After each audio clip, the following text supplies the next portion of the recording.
Up here in the top left in the teal for KT Roaster. Down 0-1, he is. KT Roaster, Zest. Zest saying that he doesn't consider SKT his rival anymore, winning 10 games in a row against SKT players. Parting here to break the streak. I said his name, but let's say it again. SK Telecom T1 Party. So we are cross spawns. Doesn't necessarily mean we're not going to see the islands. If you look at the map though, the island bases in these spawning locations are pretty far away comparatively to, say, you know, if you spawn right next to the island. That's like a scrap station island then. Yeah, I said that word, I know. I know it's like, in most countries, like it's actually banned to say scrap station on TV, but like we're okay here at GOMTV, we can mention that. We don't hide the past. Oh boy. Both these players are doing a good job scouting. Zest scouting mostly at the bottom of his ramp, and Parting scouting this entire base, making sure there's no shenanigans, no forward gateways, nothing like that. Build we haven't seen, at least in this tournament, in a while, is actually a build like what Hero did, where he put a gateway and a cybernetics core at the bottom of the ramp, and just like got super fast, like right in your face Zealot Stalker, and just had too many units. Yeah, we don't really see that all too often, but it does happen sometimes. That's something we could see going forward in this best of 7. Yeah, I mean, when you go into a best of 7, like compared to something like Pro League, you know, where it's like a best of 1, you prepare for the matchup for so long and stuff like that. This is a best of 7 against a guy you weren't exactly sure. Like, Zest has a better idea of like the matchup he was going to play, but Parting, you know, has the practice, and it's very different in a long series like this. So many different strategies can come out. You know, even cannon rushing could happen. Cannon rushing 2-gate proxies, the proxy you're talking about with the Russian Stalkers. On this map, both players taking that second gateway, allowing a little bit more pressure on the map and also a little bit of extra safety. And they both scout, so no one unaware here. Now, Parting sent his probe not back, but to the third base. And that's something that Zest might notice. He actually leaves his probe on the watchtower, waiting for that to happen. So Parting sends out a unit here. He's going to send out his mothership core, as well as, I believe, a stalker there to chase that off. So if Zest is, like, super, super cognizant of everything that's going on right now, he's like, wait a minute, I don't think you sent that probe home. So he might know that there's a forward pylon right now going up to the right side. Parting is adding another gate here. He's chrono boosted out of 2 more stalkers. He has a big advantage of stalkers here. And once he gets that 3 gate up with the warp gate timing and a forward pylon here, he can definitely punish Zest. Because Zest's gateway is going to be a little bit later. He's going to be chrono boosting Blink. He has less stalkers. And if he doesn't find that pylon, or even if he does, it might not even matter. He's going to be in trouble here. It's a billowy 3-gate, really, you know. He's going to come over here and he's going to try to punish for any sort of tech, be it Blink, Stargate, anything you make like that, then you have less units. So, makes the Twilight Council at home, interestingly enough, so it's not quite the same. That's going to cost him a lot of resources. He needs another pylon before he can warp in any additional units, but he has that 4 pylon from earlier.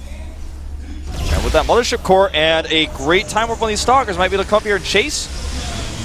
Does get a little bit of damage onto one of the shields. He needs to get out of here ASAP. He loses a Stalker. They're a bit sloppy, and now it's 4-2. Mothership Core not going to be able to do anything here. Yep, he's got to group up the rest of his Stalkers. I feel like that was a little bit overzealous there. And now the Time Warp not doing much, and Zest has more Stalkers here. He's going to fight this easily and push back that Stalker kills 2 and takes the Stalker lead. Parting has done it again, man. He's got a Dark Shrine. This is how he might be able to win this. And Zest is probably really confusing. No, it's over. You're done, man. You're not pushing up here. He just keeps attacking, which means he can't make a Robo, or he's gonna die. But if he doesn't make a Robo, then he's gonna die. It's actually so true. Like, really smart. He's putting on so much pressure here. Well, actually, now Zest is going to try to come down the bottom of the ramp and see that there's only a pylon. So maybe he throws down the Robo now. There it is. Zest knows, man. He knows parting as well. He saw this happen against San as well. He's supply blocked, actually, right now, parting that is. He will be able to get that pylon done, though, before he can start the DTs. Now, he needs to actually, I would say, kill several probes here. The thing is, he can use DTs defensively against this. Even one DT at home is going to be fine against this. The observer's going to take way too long to come across the map. So he needs to make 2 observers, so keep that in mind too. There's also not a very forward pylon on the map right now for Zest. 2 DTs going to the main base. He's and the Robo isn't done. He could actually try to target that down. I think he might do that. Let's see. Stalkers blink in here. He's going to need some of those defensive DTs back at home. Mothership Core now is enough for the overcharge. There's the overcharge, but still so much damage getting done. Now the DTs are in the base. The probes have to be pulled. They cannot mine now. This game is about to get crazy. Oh, yeah. So he's going to just fight, actually, these probes here. Does not try to kill the... Does not try to kill that robotics. The DTs actually do not want to fight the Zealots if they can help it. That was a bit weird. Into a good spot there. They want to just try to run around and kill some more probes. These Stalkers are going to have to leave.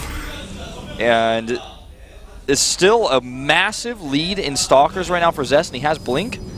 But Parting has the better economy, so he's going to have some time to try to even that up. And he's going to kill even more probes here. He gets 3 more, 28-13. So game is more even than it looks. It might look like, oh, wow, Zest is dead here. But he has still this army to work with. And as soon as he has 2 observers, 1 at home and 1 with his army, that's when Parting needs to really, really defend and somehow hold that off. Yeah, that's going to be crunch time. That's going to be the big question of where exactly this game goes and which direction, who gets the advantage. Zest definitely has to make something happen here, though. Spending all of his money on reprobing.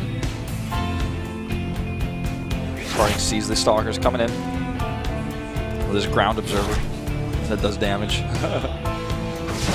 Alright, so he's fighting here. Way more Stalkers, kiting against the DTs. And blinks away. Every Stalker counts for both players right now. Love this. Love, love, love, love this. Forcing an overcharge. He's hoping to force units at home. But anything he can do here with those Zealots is going to be good for him. Great micro here. And he's got that Observer. That Archon at the front doing some AoE. This is so intense. All right, another Stalker comes up to join. He's got double the Stalker, plus he has Blink. And Parting's already used his overcharge. He has to pull probes. And Zest is finally just fighting and killing probes here. Starting to blink those Stalkers down the ramp. Nice targeting out of Parting right now. Gets a couple of them down at the bottom. Almost gets a 3rd one there. Very nice targeting out of Parting. Might actually just have enough to blink forward now, though. Let's see. He's blinking again away from that Archon. Now he's got an overwhelming number, 9-5. This is not a day job. This is Zest coming in here, killing the last of the Stalkers. And he's actually taken a probe lead. GG. We're going 1-1 here. Zest bringing it back. Yeah, I feel like Parting, it was a nice idea with this build to go very aggressive, try to punish some tech, but he messed up the control there. The attack was not efficient. It was not good. It actually hurt him more than it helped him. And then he just got behind. He knows it himself. Had he targeted with his DTs the robotics, too, I think he might have actually been able to kill that and just win the game. Yeah, but he like just right-click moved and then had his DTs attack afterwards at the probe, so didn't end up happening that way.